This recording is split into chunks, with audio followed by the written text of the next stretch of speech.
2024 లేదా 25లో డిగ్రీ లేదా బీటెక్ చదివారా? సాఫ్ట్‌వేర్ జాబ్ కోసం ఎదురు చూస్తున్నారా? అయితే కోడ్ జ్ఞాన్ 100 డేస్ కోర్సులో చేరండి. జాబ్ సాధించండి.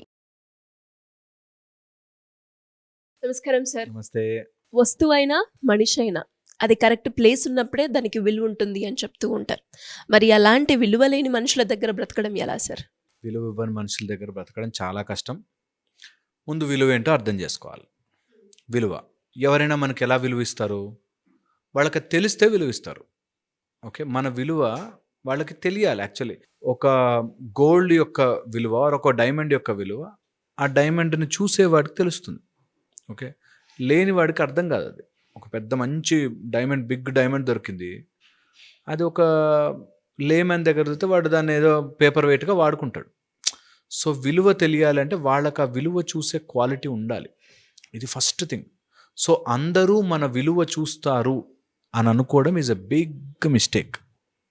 నా విలువ అర్థం కావట్లే వీళ్ళకి, నా విలువ అర్థం కావట్లే వీళ్ళకని చాలామంది కాపురాలు పాడు చేసుకునే వాళ్ళు తెలుసు నాకు.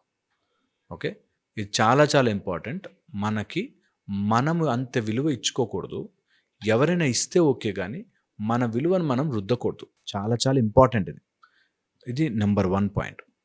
సెకండ్ వచ్చేసి, నిజంగా అట్లా ఎవరైనా విలువ ఇవ్వకపోతే వాళ్ళ మధ్యలో బ్రతకడం నిజంగా చాలా బ్రెయిన్కి చాలా ప్రెషర్. సో అలాంటి వాళ్ళ మధ్యలో బ్రతకకపోవడమే నయం, ఈజీగా చెప్పడం. కానీ కొంతమంది ఎలాంటి సిచ్యువేషన్ ఉండిపోతారంటే, సొంత పేరెంట్స్ కానీ భార్య భర్త పిల్లలు వీళ్ళ మధ్యలో నాకు విలువ లేదే, ఇంత కష్టపడ్డానని వాళ్ళ కోసమే అని బాధ ఉంటుంది. అన్న ఫీలింగ్ వస్తుంది. చాలామంది అబ్బాయిలు, చాలామంది ఫాదర్స్ నా దగ్గర, నేను పిల్లల కోసం బతికానండి, నాకే ఫైనల్లీ విలువ లేకుండా చేశారని చాలామంది బాధపడతారు. ఓకే, అలా ఎవరికైనా ఉంటే, విలువ లేకుండా నీ విలువను గుర్తించకుండా ఉంటే, first and foremost thing, lower your services. Okay, నువ్వు ఏదైతే ఎక్స్టెండ్ చేస్తూ వస్తున్నావు వాళ్ళ కోసం, ఇంకా చేసి నా విలువ తెలుసుకో అని, అది ఆపేయాలి. పరుగున నువ్వు విలువ నేర్పించలేవు. నువ్వు ఎంత ఇంకా చేస్తుంటే అంత ఎక్స్ప్లాయిట్ అయిపోయి పని లేక అయిపోతావు, కానీ నీ విలువ గుర్తించరు. ఓకే, చాలా చాలా ఇంపార్టెంట్. సో ఒకవేళ వాళ్ళు గుర్తించట్లేదు, you don't run behind them. Easy. First thing, గుర్తించట్లేదు, don't proceed. Okay, number 1. Second వచ్చేసి, ఒకవేళ వాళ్ళు లేని సమయంలో ఎక్కడో మనం కరెక్ట్గా ఎక్స్ప్రెస్ చేయలేకపోతున్నాం. So try to put forward in other direction. ఇలా చేయడం వల్ల ఇలా జరుగుతోంది, నేను నా సమయాన్ని ఇలా స్పెండ్ చేస్తున్నాను మీకోసం అనేది చెప్పగలగాలి, చూపించగలగాలి. ఎక్స్ప్రెస్ చేయడం రాకపోతే వాళ్ళకి విలువ అర్థం కాదు. ఓకే, మనకెప్పుడు ప్యాకేజ్ ఇక్కడి నుంచి తీసుకెళ్ళి అబ్రాడ్లో ప్యాక్ చేసి మళ్ళీ వెనక్కి తెస్తే అబ్బా సూపర్ ఐటమ్ అనుకుంటారు. ఓకే, సో అలాగా ప్యాకేజ్డ్గా మనం చూపించుకోవడం, మన విలువను ప్రజెంట్ చేసుకోగలగడం రావాలి. Okay, second. థర్డ్ వచ్చేసి, ఎవరైనా విలువ ఇవ్వట్లేదు అంటే అలాంటి విలువ కోసం పాకులాడే కంటే విలువని పెంచుకుంటూ వెళ్ళడం is a method. Okay, you constantly work on your self, constantly improve, study. మనిషి అన్ని యాంగిల్స్లోనూ ఎక్స్ప్లోర్ కాగలిగేటట్టు స్పిరిచువల్గా, ఫైనాన్షియల్గా, ఎమోషనల్గా, మెంటల్గా ఎదుగుతూ పోవడమే. అండ్ నీకు అంటూ విలువ, మనకంటూ విలువ ఇవ్వాల్సినది, ఇవ్వగలిగేది ఓన్లీ అతనే, ఇంకెవ్వరు అవసరం లేదు. భగవంతుడి దృష్టిలో నేను ఎలివేట్ అయితే, if I'm living my best life, everyone around us will like us. If I'm not elevating myself like that, దాన్ని ఏం చేసినా waste. Okay, so improve yourself spiritually, improve yourself financially. డబ్బు బాగా సంపాదించుకోండి. అందరూ కూడా, అమ్మాయిలు కానీ అబ్బాయిలు కానీ, ముందు బాగా డబ్బులు సంపాదించండి. చిన్న చిన్న లోకల్ కష్టాల నుంచి బయటకు రండి. చిన్న చిన్న కష్టాలు, చిన్న చిన్న విషయాల నుంచి బయటకు.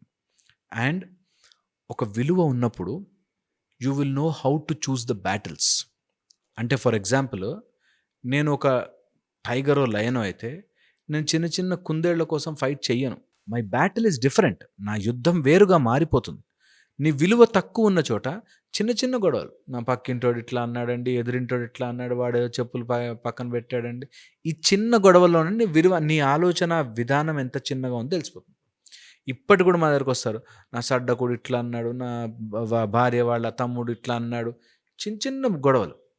అరే నువ్వు ఇట్లా ఎదుగుతూ ఉంటే ఎవరు అనగలరు నేను అట్లా?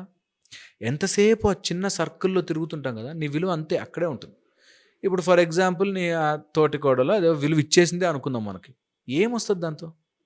ఈ ఆలోచన విధానం రావాలి మనుషులందరికీ, దట్ వీడు నాకు విలువ ఇచ్చేది ఏంటి అసలు నిజంగా. అబ్బా నువ్వు ఎంత గొప్పదానివి, నువ్వు ఇంట్లో రోజు వంట చేసేస్తున్నావు, నువ్వు ఎంత గొప్పదానివి అనేసరే అనుకుందాం. ఏమొచ్చింది దానివల్ల? నిజంగా ఏమీ రాదు తెలుసా, ఏమీ రాదు. వాళ్ళు ఎలా చెప్తారంటే మా దగ్గరకు వచ్చిన వాళ్ళు, విలువ ఇవ్వట్లేదు, ఇవ్వకపోయినా పర్లేదు సార్, తిట్టకుండా ఉంటే చాలు అంటారు. చాలా చాలా చాలా చాలా ఇంపార్టెంట్. ఒక డాగ్ లాగే అరుస్తుంది, ఒక పిగ్ లాగే బిహేవ్ చేస్తుంది. వాళ్ళు ఇంప్రూవ్ అయితే కానీ నాకు వాల్యూ లేదు అనుకుంటే బ్రతకలేం.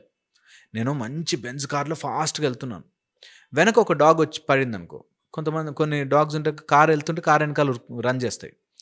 ఆ డాగ్కి నాకు విలువ ఇవ్వడం రాదే అంటే డాగ్కి రాదు, డాగ్కి BMW వాల్యూ తెలియదు.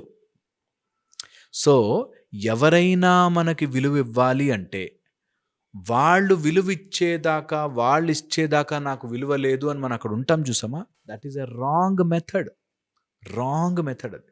అలా ఆలోచించిన రోజులు మనకు విలువ లేదు, విలువ ఉండదు నిజంగానే. ఓకే, అండ్ ఎప్పుడైనా సరే ఎవరి దగ్గర నుంచైనా విలువ మనస్ఫూర్తిగా రావాలి. నువ్వు అడిగితే వచ్చిన విలువ వేస్ట్. అది గొడవ పెట్టుకుని వాళ్ళకి చెప్పి కనీసం నాకు ఆ రోజు పెళ్ళిలో చైర్ కూడా వేయలేదు అని, వేస్ట్ ఆఫ్ టైం.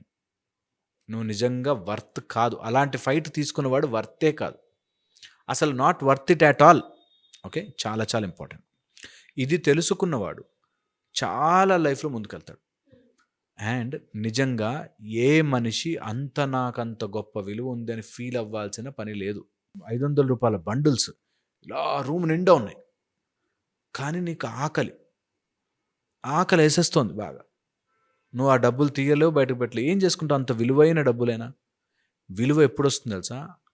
కరెక్ట్గా ఆ టైంకి మనకు అది వచ్చినప్పుడు అదే విలువైనది. ఓకే, సో మనము ఎవరి జీవితంలో అయినా విలువ అవ్వాలి అంటే వాళ్ళకి అలాంటి సందర్భంలో నువ్వు నించోగలిగితే విలువ వస్తుందో ఆటోమేటిక్గా. మనం అనుకున్నట్టుగా కాదు. నేను ఇన్ని రోజులు నీ కోసం చేశాను. ఈ మధ్య ఒక బ్యూటిఫుల్ షార్ట్ ఫిల్మ్ చూశాను. అందులో ఆ అమ్మాయి దాహం వేస్తుంది, నీళ్ళు ఇవ్వండి అంటుంది. ఓకే, వీడు మంచి కాస్ట్లీ ఫోన్ కొనిస్తాడు. దాహం వేస్తుంది నీళ్ళు ఇవ్వండి అని చాలా బ్యూటిఫుల్ బ్యాగ్ కొనిస్తాడు. దాహం వేస్తుంది నీళ్ళు, మంచి డ్రెస్ కొనిస్తాడు. ఆమెకు కావాల్సిన నీళ్ళు. నీకు ఎన్ని నీళ్ళు అడుగుతుంటే మీరు ఎందుకు ఇలా చేస్తున్నారంటే వాడు బ్లేమ్ చేస్తాడు. నీకు ఇంత విలువైనవి కొనిచ్చాను, నీకు నా మీద వాల్యూ లేకుండా పోయింది అని. ఓకే, సో పాయింట్ ఈస్, విలువ నేను అనుకున్నట్టుగా వాళ్ళు నాకు విలువ ఇవ్వరు, వాళ్ళకి నచ్చినట్టుగానే మనం చూస్తారు. సో నా విలువ వాళ్ళ నుంచి ఎక్స్పెక్ట్ చేయడం ఈజ్ అబ్సల్యూట్ ఫూలిష్నెస్. ఒక చెప్పులు అనుకుందంట, తల మీద పెట్టుకోవచ్చు కదా, ఏంటి నేను ఎంత బ్యూటిఫుల్గా ఉన్నాను, నాకు ఇలా ట్యాగ్స్ ఉన్నాయి, ఇలా ఇవి ఉన్నాయి, నేను తల మీద పెట్టుకోవచ్చు కదా. విలువ నీకు అక్కడే కాళ్ళకే ఇస్తారు. సో పాయింట్ ఇస్, కాళ్ళకు ఉండాల్సిన చోట కాళ్ళకు ఉన్నప్పుడు దాని విలువ బాగుంటుంది. అది ఎక్స్పెక్ట్ చేయడంతో ప్రాబ్లం అయిపోతుంది. అలాగే మన జీవితంలో మనం విలువ ఒకటి నుంచి ఎక్స్పెక్ట్ చేస్తే వాడు మనకు తగ్గట్టుగా విలువ ఇవ్వాలనుకుంటే కాంప్లికేట్ అయిపోతాం. వాడు ఇచ్చాడా లక్కీ, ఇవ్వలేదు, నిజంగా తల మీద పెట్టుకుని పాదుకలుగా మోసుకెళ్తున్నారు, వెరీ గుడ్. ఇవ్వకపోతే మాత్రం జీవితాంతం బాధపడతాం. So don't do that, be happy. ఎంతైతే అంత better. Thank you sir, thank you so much. Suman టీవీలో మీ పర్సనల్ అండ్ బిజినెస్ ప్రమోషన్స్ కోసం కింది నెంబర్కి కాంటాక్ట్ చేయండి.